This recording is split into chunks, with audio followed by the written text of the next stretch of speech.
हम देख रहे हैं परमात्मा को और नाम दे रहे हैं, ये मेरा ये तेरा। देखो महाराज, इसीलिए परमाणुचिया मान दिया पृथ्वी पड़े न वचेची वाया देवी विश्वस्फूर्ति या झाकवे नाजो। जब पृथ्वी के कण अलग हो जाते हैं तो क्या वो पृथ्वी होना त्याग देते हैं? पृथ्वी के कण पृथ्वी ही हो गए। इसी प्रकार से हम जो है परमात्मा स्वरूप है, ब्रह्म स्वरूप है, करना कुछ नहीं। देखो, इसीलिए कई जगह आपने पूजा इत्यादि करी होगी ना, वहाँ पापो हम पाप कर्मा हम।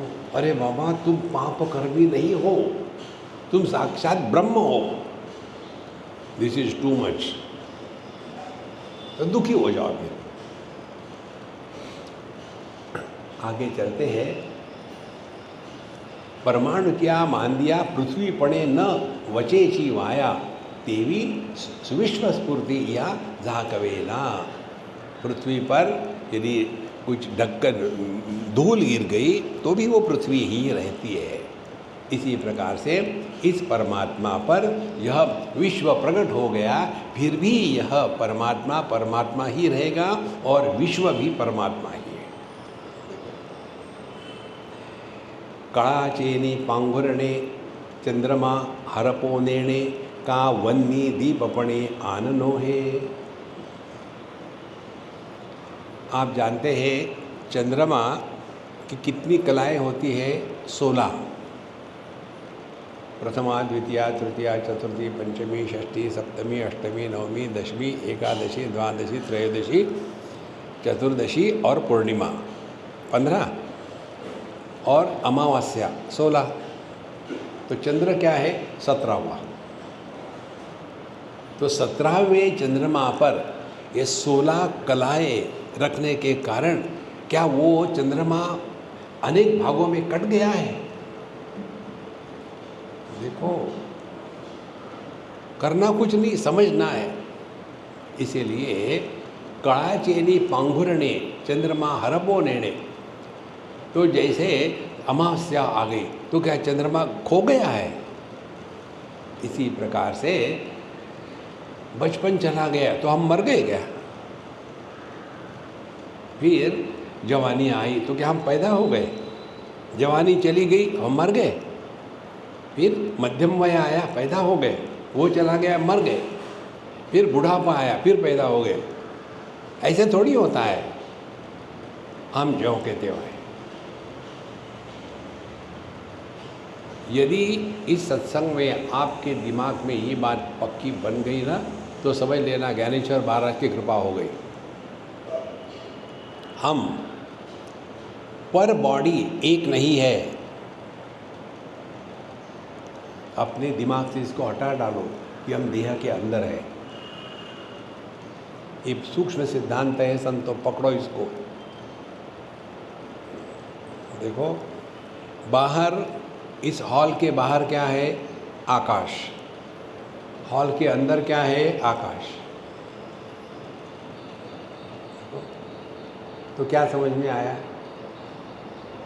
क्या आकाश हॉल के अंदर में है कि हॉल आकाश के अंदर में है? चिंतन करो। लेकिन हम 1 BHK 2 BHK, अरे दरिद्री, ये पूरा आकाश तुम्हारा है। ये छोटी मोटी चीजों में ऐसे फंसे हैं। इसी प्रकार से ये जो देह है, बाहर की हवा अंदर की हवा, ये दो हवाओं का संबंध काट दो, कुंभक करो। कितने समय तक? आधे घंटे। फिर क्या होगा? अगला प्रश्न नहीं होगा। तो बाहर की हवा अंदर की हवा, जब तक कि इनका संबंध प्रस्थापित नहीं होता तब तक के देह की स्थिति संभव नहीं है। इसीलिए हवा देह में नहीं है, देह हवा में है। वही बात मन की। जो वस्तु मन में नहीं होती उसका ज्ञान नहीं होता। देखो, माने वही मन वस्तु को ग्रहण करता है, इसको शास्त्र की भाषा में कहते हैं, इसको वृत्ति व्याप्ति कहते हैं। और उसी मन में ज्ञान होता है जिसको फल व्याप्ति कहते हैं। देखो, अब मेरे सामने क्या है, ये मुझे मालूम है, आपको नहीं मालूम, पता नहीं क्या रखा है। तो यह देह भी मन में ही है। और थकता कौन है? देह नहीं थकता, मन थकता है। धीरे धीरे समझ लेना है। तो साधना क्या होगी? साधना यही बताते हैं, आगे जाके देखेंगे, यही बताते हैं, इसकी धारणा करो, हम देह से अन्य हैं।